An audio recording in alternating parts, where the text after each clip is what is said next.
ogtiin habeenkii xalay ahaa waxaa lagu kufsaday gabadh yar oo 12 jir ah magaalada gaalkacayo oo si xun loo farxumeeyey haddana la dilay oo haddana intii la soo qaaday gurigooda la hordhigay waxaa samaynaya waa dhalinyaro waxaan rajaynayaa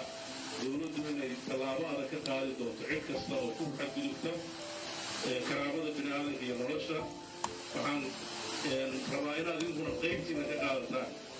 akhlaaqda iyo adaabta iyo horumarka iyo ilbaxnimada iyo danaha dadka in la ilaaliyo gabdhuhu waxaa loo baahan yahay waa hooyadeen waa walaasheen waa xaasaskeenni waa mustaqbalkeenni waa dadka runtii karaamadeenna ay ku jirto waxay u baahan tahay in la dhowro waxaan rabaa dhallinyarada faraha badan ee waayadan dama caadaysatay waxyaabaha maandooriyaha oo ay dhici karto inay wax walba ay ku kalifto inay sameeyaan dhaqanxumada faraha badan ee soo kordhaysa nabadgelyada u daran iyo tacliinta koraysa